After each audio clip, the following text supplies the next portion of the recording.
Sirens cut through the quiet suburban afternoon as I ran barefoot across the grass, the smell of gunpowder still clinging to the air.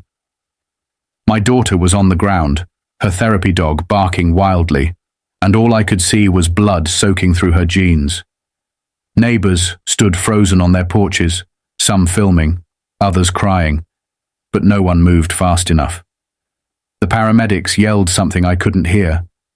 My ears were ringing. My knees gave out. All I could do was grab her hand and whisper, "Stay with me, baby. But let me take you back." This wasn't supposed to happen. We moved here for peace. Quiet streets, a good school district, accessibility for my daughter's wheelchair. It was meant to be a fresh start.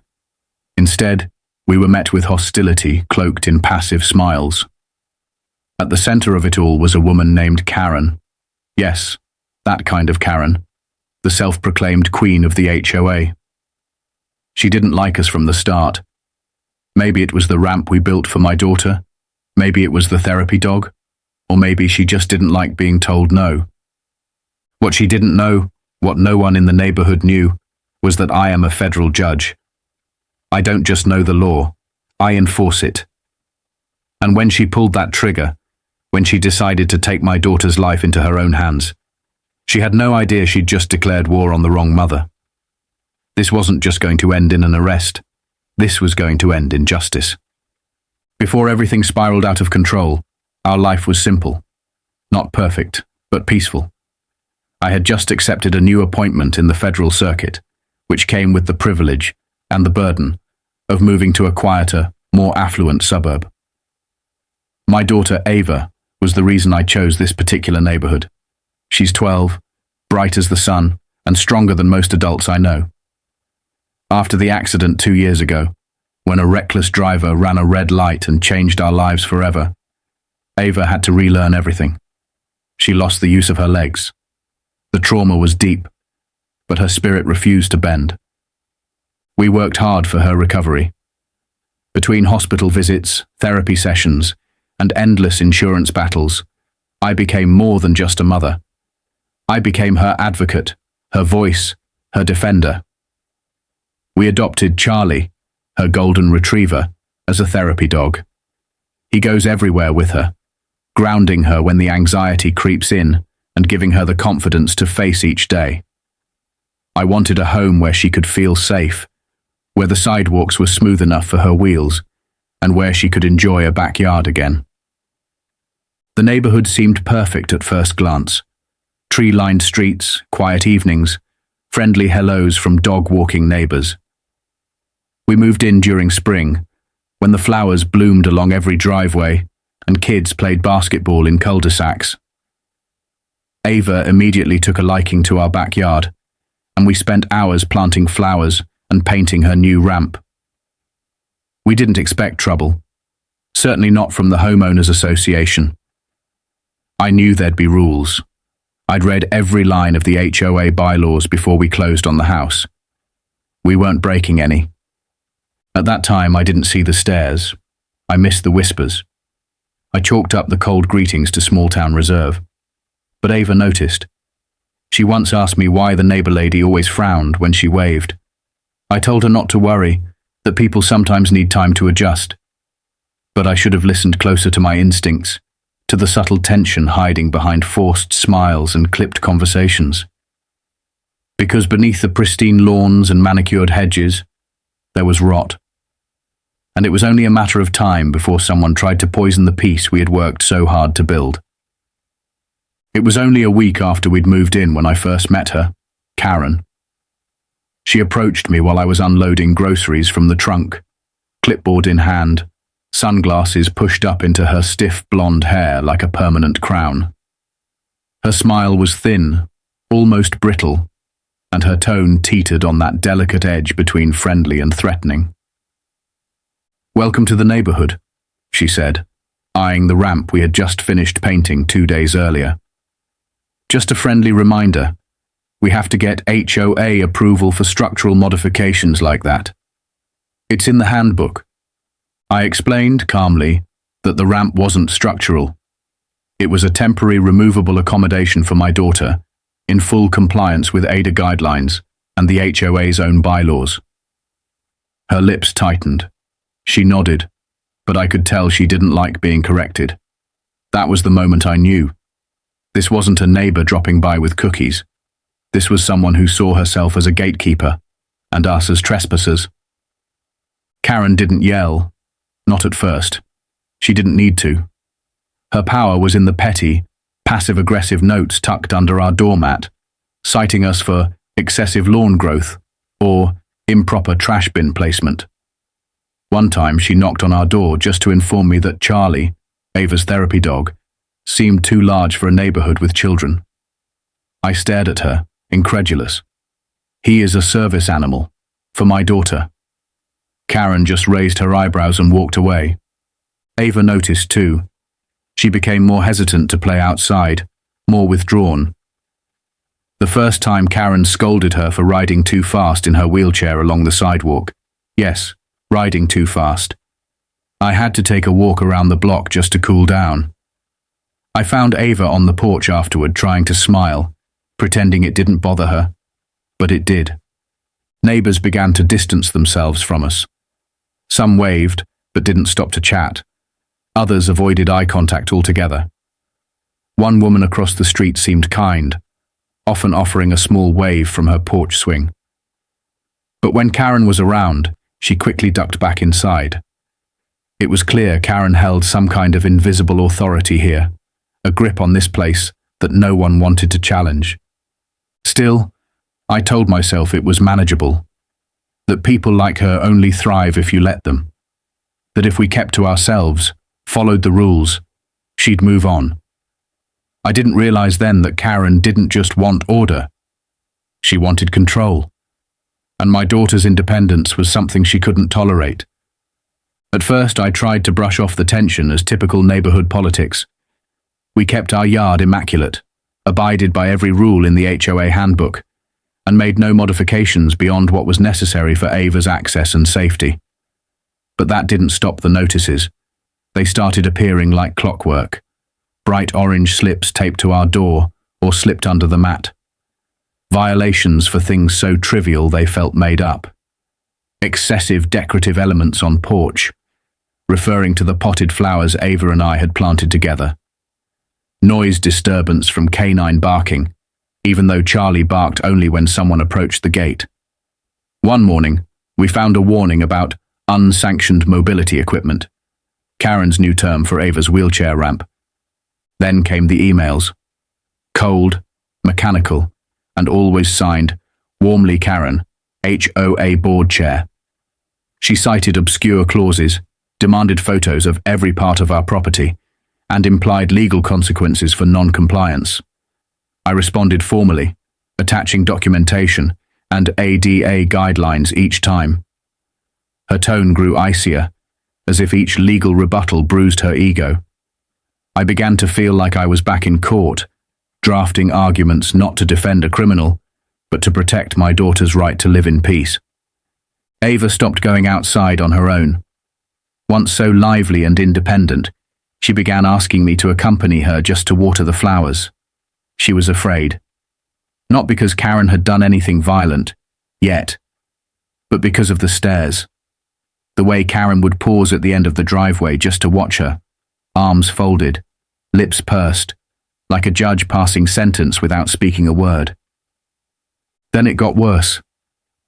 One morning, I found our mailbox dented and hanging crooked on one hinge. Another night, our tires had been slashed. Both of them.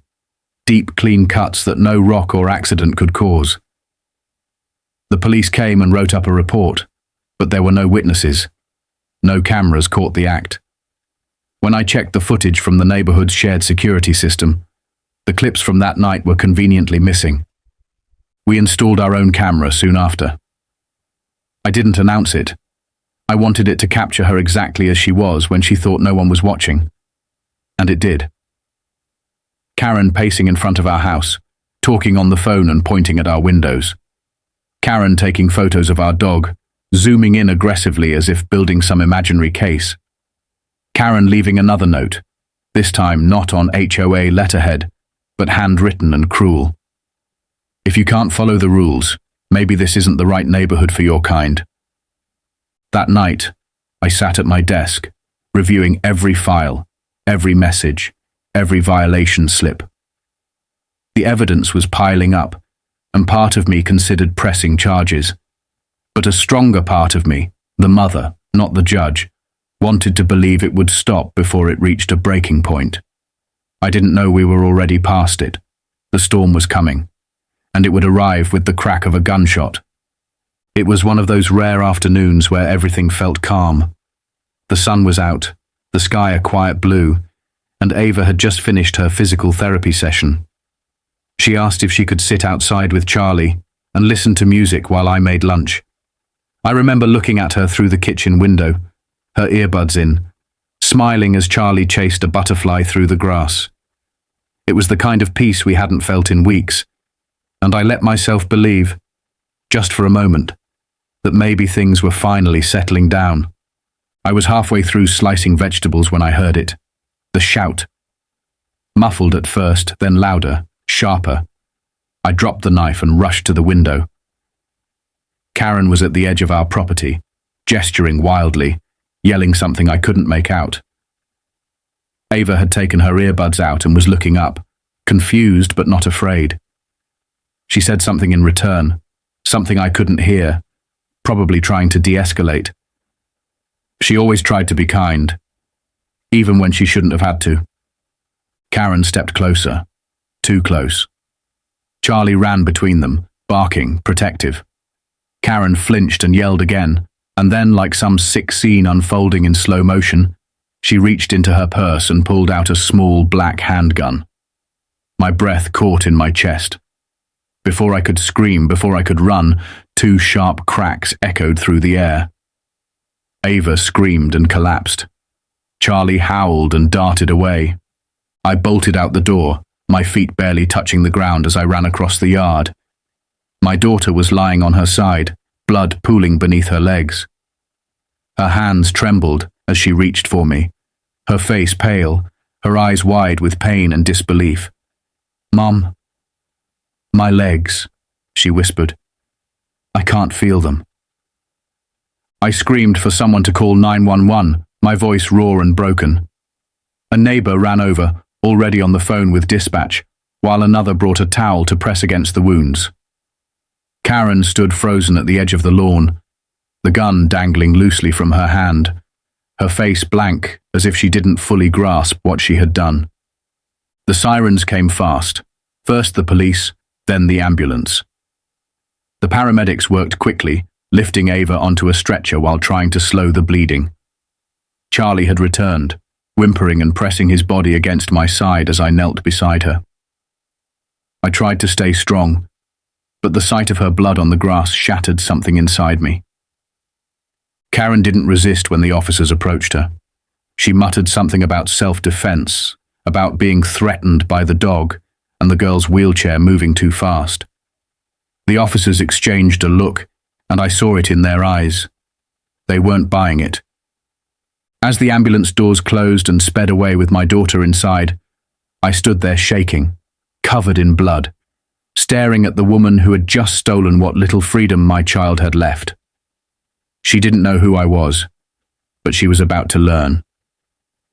At the hospital, everything blurred into fluorescent lights, rushing footsteps, and clipped conversations I wasn't supposed to hear. Ava was wheeled straight into surgery, and I wasn't allowed past the double doors. A nurse gave me a clipboard with forms I couldn't read, and asked me questions I could barely answer. I sat there, numb, her blood still on my hands, my shirt soaked from kneeling beside her. Charlie wasn't allowed inside, so a kind security guard offered to sit with him outside while I waited. I kept replaying it in my head. The sound of the shots, the look on Karen's face, calculated, like she was proud of herself, like she believed what she'd done was justified. The image of Ava falling, her voice barely a whisper, haunted me. I had seen trauma before, sat through trials that made grown men cry, but nothing compared to the helplessness I felt in that moment. About an hour later, a detective arrived to take my statement. He was polite, but hesitant, clearly not used to dealing with someone from the federal bench. I gave him everything. Every note, every email, photos of the damage to our home, a full timeline of the harassment. His pen stopped when I mentioned the missing security footage. His brows furrowed. Then he said something I wasn't expecting. "You're not the first one to have trouble with her." I wasn't surprised, but I was angry. Angry that no one had done anything sooner. Angry that she'd been allowed to roam unchecked with that smug superiority. Angry that it took a bullet to finally make people pay attention. Back at the precinct, Karen sat in an interview room, arms crossed, eyes defiant. She told the officers that she felt threatened by Ava's dog, that the girl's wheelchair was coming at her aggressively, and that she feared for her life. She claimed it was self-defense. But what she didn't know, what would seal her fate, was that a neighbor had captured the entire thing on their Ring camera. Every word, every step, every moment of escalating hostility, all recorded. When they showed her the footage, her expression changed. That cold confidence began to crack. She leaned back in her chair, her eyes darting toward the mirror, as if someone would step in and rescue her. Then, as if reaching for her last defense, she asked for a lawyer. But before they left the room, one of the officers said something she didn't expect. "You know who her mother is, right?" Karen blinked. "Number. And I don't care. She's a federal judge. You just shot a federal judge's daughter. In broad daylight. On camera." Silence. For the first time, Karen's posture collapsed. Her face went pale, because now she knew this wasn't going away quietly. There would be no neighborhood committee to smooth things over, no private scolding or swept under the rug resolution. She hadn't just made a mistake. She'd committed a crime so public, so heinous, that no title, no board, no arrogance could protect her anymore. Karen was still holding on to the belief that she could control the narrative. Even after the arrest, even after the footage had gone viral among the precinct's officers, she behaved as though this was just a misunderstanding that could be handled quietly. Her attorney arrived the next morning, a polished man in an expensive suit who seemed confident he could spin the story in her favor. They requested bail, claimed Karen was a respected community member with no criminal record, said she acted in a moment of panic. The words were delivered with practiced concern, but behind them was the same smug entitlement Karen always carried, this certainty that she was the victim. I stayed silent through it all. I didn't need to yell, didn't need to threaten. The evidence spoke for me. The footage, the history of harassment, the letters, the calls, the slashed tires, a pattern of intimidation, targeted cruelty. The kind of sustained malice that only made sense when you realized she didn't see Ava as a child, just an inconvenience. What Karen didn't realize, what her lawyer didn't realize, was that I'd already initiated a parallel federal case. Not as a judge, but as a citizen with knowledge of how to make sure the law wasn't just followed, but enforced. Civil rights violations, hate crime enhancements, a DA interference. The kind of charges that didn't just stick, but carved scars into reputations and records forever. It wasn't until the arraignment that the pieces began to fall into place for her. She walked into the courtroom and saw me sitting quietly behind the glass, not in robes, not presiding, but present, watching, listening. Her eyes widened, and I could see her finally putting it together. Her expression shifted, not to remorse, but to fear. Not the fear of punishment, but the fear of being exposed, of losing control. She leaned over to her attorney, whispering furiously. He paused, turned, and looked directly at me. I met his gaze without flinching. No words needed to be exchanged. In that moment, the illusion cracked. Karen wasn't just facing the law. She was facing the embodiment of it in someone she had underestimated from the very beginning. Her arrogance had carried her this far, but now it was dragging her straight into the one place she couldn't manipulate, intimidate, or silence: a courtroom. And this time, justice wasn't just an idea, it was personal. The courtroom was packed that day, not for Karen's case, but for a sentencing I was scheduled to preside over. The press hadn't caught wind yet, but whispers had started circulating in the legal circles about a federal judge whose daughter had been shot in her own yard, about a neighbor with a reputation for HOA bullying, and about a video that had made its way quietly through law enforcement networks. I took the bench with my usual calm, gavel resting in front of me, robe straightened, voice steady. But beneath the surface a storm brewed, not of rage, but of resolve. Karen was brought into the courtroom just as my session was ending. She wasn't expecting to see me on the bench, certainly not in full authority, delivering judgment in another case with the weight of the law behind my every word. She froze. I watched her from the corner of my eye as the clerk read out the sentence in front of me. 10 years for fraud and obstruction in an unrelated matter. And I gave my final remarks to the defendant, a man who had at least shown remorse. Then I turned to leave the bench, eyes passing over Karen for only a second, but the message was clear. This wasn't about intimidation. I had recused myself from her case, and rightfully so. But I was still the figure she had once mocked, belittled, and tried to dominate, now standing in the place she never imagined I belonged. Her smirk was gone. Her posture had wilted. Her attorney sat stone-faced beside her, likely re-evaluating every step they had taken. Later that day, in a different courtroom with a different judge, Karen was read her charges. The footage was played aloud. The gasps from those in attendance echoed through the room. The prosecutor outlined a pattern of harassment and targeted aggression. She tried to speak, to explain, but it was too late. Her words couldn't erase the sound of a child's scream or the sight of a girl falling from her wheelchair after being shot. As I sat silently in the back, listening, not speaking, I realized justice doesn't always need to roar. Sometimes, it only needs to stand tall, quiet and immovable, like a gavel poised in midair.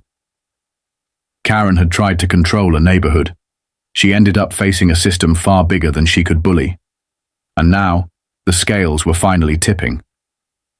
Karen was sentenced to 20 years in prison, 15 for aggravated assault with a deadly weapon, and 5 more for civil rights violations tied directly to her targeted harassment of a disabled minor. The courtroom was silent when the verdict was read, but the air was thick with emotion. No one clapped, no one celebrated, but justice had landed like a thunderclap, final and irrevocable. Within days, the case made headlines. Footage from the neighbor's doorbell camera was leaked and quickly went viral. National news outlets ran segments about the HOA neighbor who shot a disabled child. The outrage was swift and loud. Disability advocates called for stricter protections. Civil rights groups demanded investigations into other HOA abuses. The community, once silent under Karen's rule, now spoke freely. Neighbors held a candlelight vigil for Ava on the sidewalk where she'd fallen. The same people who once looked away were now sending cards, food, and letters of apology. The HOA board resigned in full within a week. Their silence and inaction had spoken volumes. They had enabled Karen for years, and now the whole country was watching. Her name became a cautionary tale, not just of cruelty, but of what happens when power is used to harm instead of protect. Ava survived, though the damage to her legs was permanent.